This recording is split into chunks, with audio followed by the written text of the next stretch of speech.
대화입니다.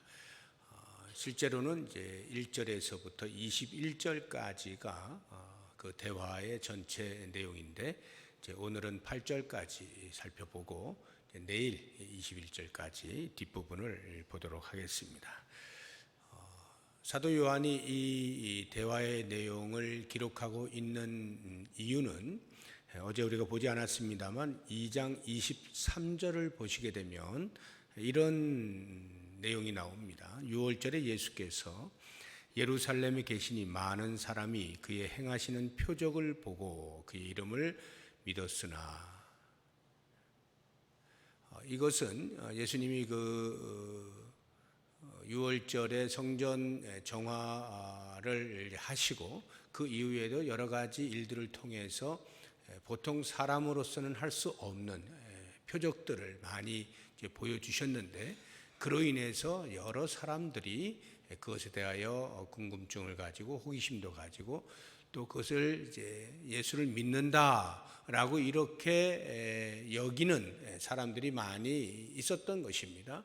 그렇지만 요한의 눈에 볼 때에는 표면적으로는 그렇게 보여도 실제로는 하고 24절을 보면 예수는 그의 몸을 그들에게 의탁하지 아니하셨으니 이는 친히 모든 사람을 아시며, 이 말의 의미는 많은 사람들이 예수님을 추종하고 믿는다라고 하는 현상이 일어났지만 예수님 그 중심을 보시기 때문에 그들의 믿음이라고 하는 것이 온전한 믿음이 아니다라고 하는 것을 아셨던 것입니다. 그래서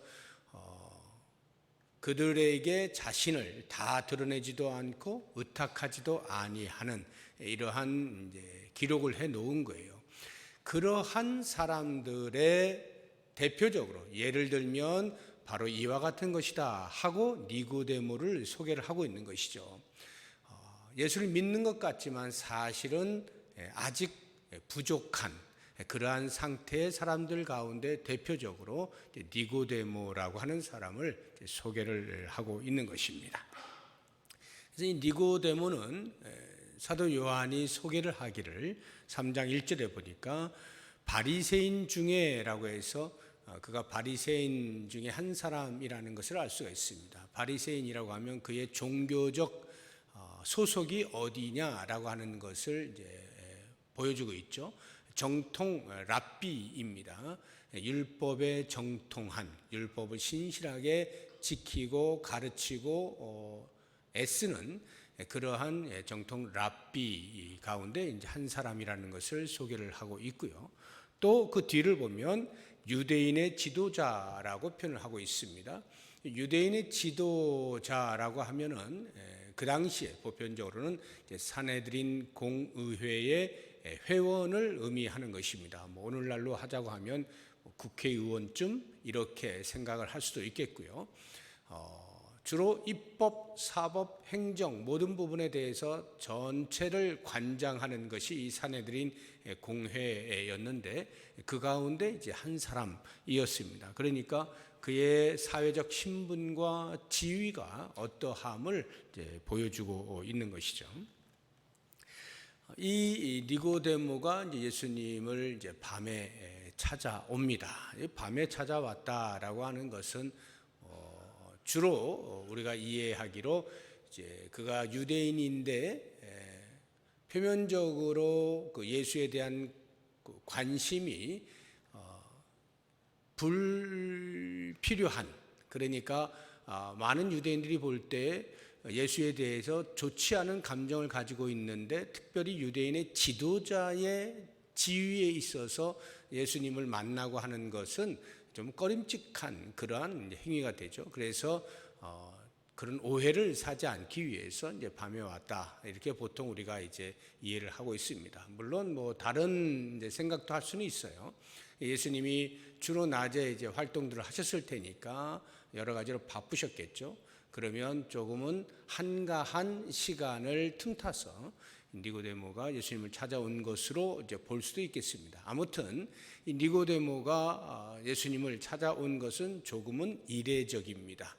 산헤드린 공회의 의원이라고 하는 사회적 신분을 가진 사람이 젊고 젊은 예수님을 찾아왔다. 그리고 그 예수님에 대해서 랍비라고 불러가면서까지 이렇게 찾아온 것을 보면 보통 일은 이제 아니라는 것을 우리가 짐작을 할 수가 있습니다. 이 니고데모가 예수님을 이해하고 있는 것이 이제 2절에 나오는데, 우리가 당신은 하나님께로부터 오신 선생인 줄 아나이다. 하나님께로부터 오신 분. 그러니까 그 예수님의 표적들을 보면서 범상치 않은 인물이라고 하는 것을 짐작을 하게 되는 거죠. 자기들로서는 도저히 할 수 없는 그런 것들을 하니까 분명히 이것은 하나님께서 이 사람을 사용하고 있는 것이다 라고 하는 생각을 하게 되는 것입니다. 그것을 넘어서서 예수님이 하나님 자신이시다 라고 하는 데까지 이르면 좋은데, 그러면 참 믿음이겠죠. 그러나 거기까지는 이해를 하지 못하고 범상치 않은 인물, 이 정도로 이제 이해를 하고 있는 것입니다. 그러면 왜 니고데모가 이렇게 예수님을 찾아왔을까라고 하는 것을 우리가 이제 생각을 해보면, 그 2절 뒷부분에 보면 하나님이 함께 하시지 아니하시면 당신이 행하시는 이 표적을 아무도 할 수 없음이니이다 라고 해서 예수님이 보여주신 여러 가지 표적들을 보면서 매우 궁금해하고 거기에 호기심이 있었다는 것을 알 수가 있어요. 도대체 당신은 어떤 분이기에 이런 일들을 할 수가 있는 것입니까? 라고 하는 거겠죠. 그러나 이제 예수님의 그 대답을 통해서 우리가 유추를 해볼 때 3절에 예수님이 이렇게 대답하시죠. 진실로 진실로 내게 이르노니 사람이 거듭나지 아니하면 하나님의 나라를 볼 수 없다. 사람이 거듭나지 아니하면 하나님의 나라를 볼 수 없다. 지금 니고데모가 이야기한 것에 정확한 대답이 아니잖아요. 조금은 엉뚱한 그런 대답이에요. 그러니까 하나님의 나라에 대하여 예수님이 이야기를 하고 계신다라고 하는 것은 이 니고데모의 그 잠재된 영적 갈증이 무엇인가라고 하는 것을 예수님이 간파하셨다, 이렇게 본다라고 한다면, 표면적으로는 예수님의 표적 행하심에 대한 호기심 때문에 찾아온 것이지만 실제로는 그에게 무언가 표현할 수 없는 잠재된 영적인 갈증이 있었다. 즉 바리새인이면서 유대인의 지도자로서 율법에 얼마나 그동안에 정통하고 배웠고 이론적으로 해박하고 또 그 율법을 지키려고 애를 쓰고 많은 사람들에게 가르치고 했겠습니까? 그럼에도 불구하고 그 율법에서 얻지 못하는 그 인생의 어떤 답답함, 말로 표현할 수는 없지만 시원치 아니한 그 어떤 영적인 갈증, 그것이 니고데모에게 늘 있었다는 것을 알 수가 있는 거예요. 그것을 니고데모가 스스로 눈치를 챘든 채지 못했든 그의 마음속에는 그런 영적인 갈증이 있었음을 알 수 있는 것입니다. 그래서 예수님께서는 이렇게 니고데모 자체는 자기가 예수님을 통해서 얻고자 원하는 것이 무엇이었든지 니고데모가 정말로 얻어야 할 그 부분에 대하여 관심을 가지시고 예수님이 말씀을 하고 계신다 하는 것을 알 수가 있어요.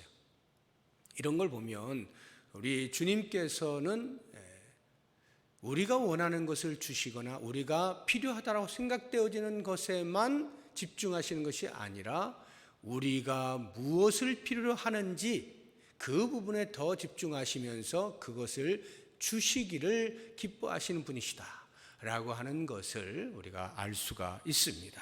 그렇다고 하면 이제 정말 니고데모에게 필요했던 것, 아니 오늘날 모든 사람들에게 있어서 반드시 필요한 것, 어떻게 하면 하나님 나라에 들어갈 수 있는가, 어떻게 하면 천국에 들어가는가 라고 하는 이 부분에 대한 거듭남에 대한 말씀을 우리가 한번 생각을 해볼 필요가 있겠습니다. 사람이 거듭나지 아니하면 하나님 나라를 볼 수 없다. 거듭남이라고 하는 것이 무엇을 의미하는가? 중생이라고 우리가 보통 이야기하죠. 중생, 거듭남. 거듭남 하면은 우리 한국 이 성경에는 이제 거듭남 또는 뭐 중생 이렇게 이제 표현을 하고 있습니다만, 이제 영어에서는 가장 많이 쓰여지고 있는 것이 born again입니다. born again, 다시 태어난다라고 하는 것이에요. 이게 이제 우리가 보편적으로 이해하고 있는 이제 중생의 개념입니다. 거듭남의 개념. 그런데 이것을 이제 니고데모는 오해를 하죠. 이미 자기는 다 장성해 있는데, 사람들이 다 이미 태어나 있는데 born again 한다? 어떻게 다시 엄마 뱃속에 들어가서 또 태어난단 말인가? 이런 이제 이해할 수 없는 니고데모가 가지고 있는 지식의 한계를 이제 보여주고 있죠. 뭐 실제로 우리가 신체적으로 보자고 하면 born again 할 수는 없는 겁니다. 그러니까 니고데모는 예수님이 이렇게 거듭나야 한다라고 하는 말씀을 하셨을 때에 조금은 이해하지 못하는 답답함이 있었겠죠. 그래서 예수님이 설명을 해 주시는 거예요. 5절을 보시면 사람이 물과 성령으로 나지 아니하면 하나님의 나라에 들어갈 수 없느니라, 이렇게 이제 설명을 해 주시는 것이죠. 여기 물과 성령으로 나야 한다라고 할 때에 이 물과 성령에 대한 이해가 이제 여러 가지가 있어요. 그러니까 물을 이제 보통은 이제 물 세례로 보는 겁니다. 그래서 우리가 이제 물로 세례를 받고 또 성령으로 세례를 받고 이렇게 하지 않습니까? 물론 이제 순서에 의하면 이제 성령으로 세례를 받은 자가 그것에 대한 확증으로서 외적으로 이제 물 세례를 받는 거죠. 그러니까 이게 물과 성령으로라고 하는 것을 물 세례와 성령 세례 이렇게 이제 이해하는 것이 이제 보편적이고 어원상으로도 이제 틀림이 없습니다. 그래서 이렇게 이제 이야기를 하는 사람들이 뭐 어거스틴이라든가 크리소스톰이라든가 이런 사람들이 이런 주장을 했는데, 이제 칼빈은 이 물과 성령으로 할 때 이 물을 물 곧 성령 이렇게 이해를 했어요. 그러니까 물 곧 성령, 물을 성령과 이제 동일시 여긴 것입니다. 물론 이것도 전혀 틀리지가 않습니다. 요한복음 7장에 보면 생수의 강이 내 배에 흘러 넘친다라고 하면서 그 생수의 강이라고 하는 생수가 곧 성령을 가리켜 하신 말씀이다라고 하는 말씀이 나오죠. 그런 걸 보게 되면 이제 물이 곧 성령, 그래서 성령으로 거듭난다. 그러니까 성령의 역사하심을 통하여 예수 그리스도를 믿게 된다, 이런 말이겠죠. 이렇게 이해를 하는 것도 이제 좋고요. 또 어떤 사람들은 이 물을 이제 말씀으로 보는 사람들이 있어요. 말씀과 성령. 이제 성경에 보면 우리가 다시 태어나는 것에 대하여, 거듭남에 대하여 이 말씀의 작용도 많이 이야기를 하고 있거든요. 그래서 말씀과 성령 이렇게 이해를 하는 분들도 있습니다. 그런데 이것은 이제 이 어원상으로는 잘 맞지가 않아요. 신학적으로는 전혀 문제가 없는데 어원상, 이 언어적으로 볼 때에는 유추할 근거가 아주 박약한 것이죠. 아무튼 이 물과 성령으로 거듭난다라는 것을 우리가 보편적으로 이해한다면 성령의 작용, 성령의 역사하심을 통해서 우리가 예수 그리스도를 영접할 수 있게 되어진다, 이렇게 이제 보시면 됩니다. 그런데 이제 이게 이제 born again이라고 하는 말로만 이해를 하면 이것을 다 이해하기가 좀 어려워요. 영어 성경을 쭉 이렇게 보시게 되면 다르게 번역을 해 놓은 것들이 있어요. 아주 흥미로운 것입니다. 어떤 번역본들은 born again, 대부분이 이제 born again을 많이 썼습니다. 그런데 또 어떤 이제 영어 성경들을 보게 되면 born new라고 번역을 해 놓은 게 있어요. born new 또는 born anew 이렇게 번역을 해 놓은 게 있어요. 새로 태어난다. 우리 한국말로 하자고 하면 새로 태어난다. 다시 태어나는 것뿐만 아니라 새로 태어난다. 우리가 보통 이제 그 사자성어 가운데 환골탈태한다 이런 말 쓰잖아요. 환골탈태한다. 모든 게 다 새로워진다 이 말이죠. 옛 것들이 다 벗어져 버리고 새롭게 되어지는 것.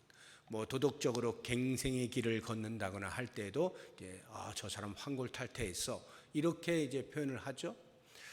그런데 이 성경에서 이야기하고 있는 이 거듭난다라고 하는 것은 단순한 도덕적 변화만을 의미하는 것이 아니죠. 사람의 신분 자체의 변화, 이게 중생이에요. 그러니까 어둠에 속해 있던 자가 빛에 속한 자로 신분의 변화를 일으킨 것, 이것이 이제 중생입니다.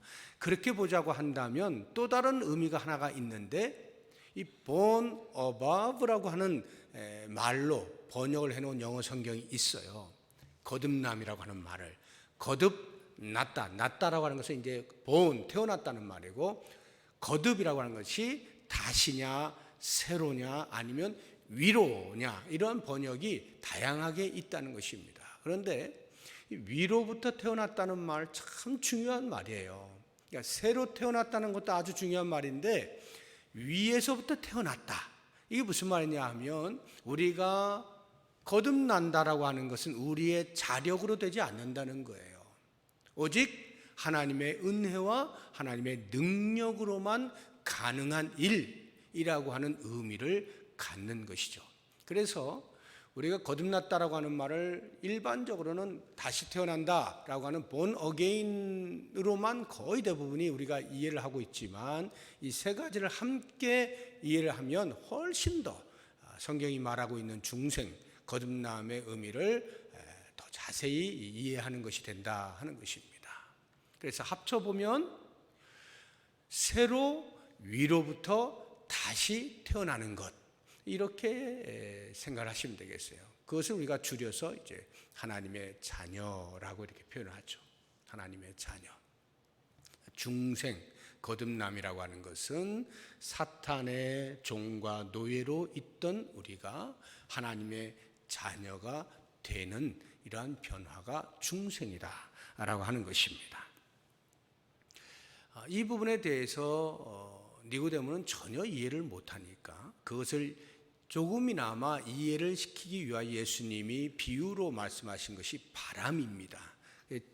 7절 보시게 되면 그 말에 대해서 놀랍게 여기지 말아라 하고 8절에서 바람이 임의로 불매 내가 그 소리는 들어도 어디서 와서 어디로 가는지 알지 못하나니 성령으로 난 사람도 다 그러하니라 라고 해서 이 바람을 비유로 하여서 중생이라고 하는 것이 성령의 작용인데, 그 성령의 작용이라고 하는 것이 바로 이와 같은 것이다 라고 해서 바람이라고 하는 존재 자체는 있지만, 즉 바람의 사실성, 바람이 분명히 있죠. 이렇게 부는 것을 볼 때 바람이 부는구나, 바람이 있구나 라고 하는 것을 알지만, 그 바람 자체가 어디서부터 와서 어디로 가고 이게 어떤 것이고 하는 모든 성질을 다 알지는 못해요. 그 바람에 대한 신비성이 있죠.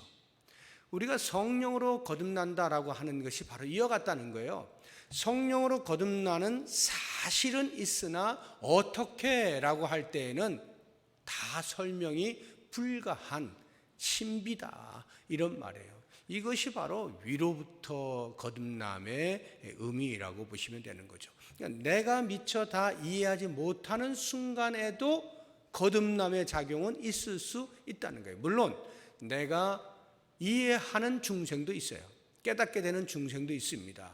그러니까 내가 거듭났구나 라고 하는 것이 깨달아지는 순간 내가 예수님을 믿는다라고 하는 고백이 함께 일어나는 이러한 일도 있지만, 어떤 경우들에는 내가 예수님을 믿습니다라고 하는 인지작용이 있기 훨씬 이전에 이미 내가 거듭나 있는데 그것을 알지 못한 채 시간이 흘러가는 경우도 적지 않습니다. 이미 성령을 통해서 우리 가운데 거듭남이라고 하는 일을 이루어내셨는데 그것을 내가 인지하지 못한 채 시간이 흘러가다가 어떤 순간에 인지하게 되면서 내가 예수님을 믿습니다라고 외적으로 고백을 하게 되어지는 이때, 이것은 중생과 믿음이 일어나는 시간의 차이가 있는 거예요. 어떤 사람은 이런 차이가 있고 어떤 사람은 동시에 일어나기도 합니다. 이게 신비라는 거예요. 무엇으로 다 정확하게 설명할 수 없는, 바람이 임의로 불지만 소리는 들리지만 어디서부터 와서 어디로 가는지를 알지 못하는 것처럼 성령으로 난 자가 바로 이와 같다. 거듭남이라는 것이 바로 이와 같다라고 예수님이 설명해 주시는 거죠.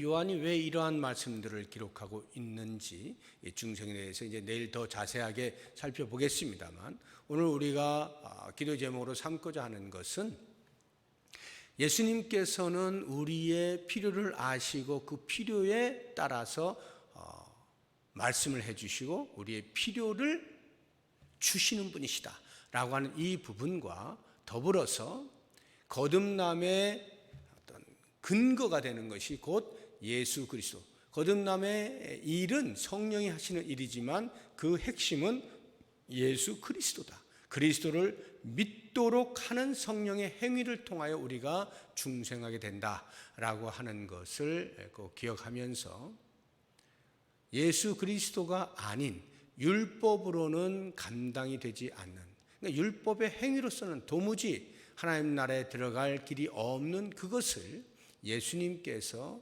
당신의 사역을 통하여서 십자가의 죽으심과 부활이라고 하는 놀라운 사명 완수를 통하여서 우리에게 선물로 주신 이 놀라운 중생, 이 부분을 깊이 인식하시면서 그 중생한 자의 믿음의 삶을 바르게 살 수 있는 한 해가 될 수 있도록 기도하시는 귀한 새벽이 되시기를 바랍니다. 기도하겠습니다.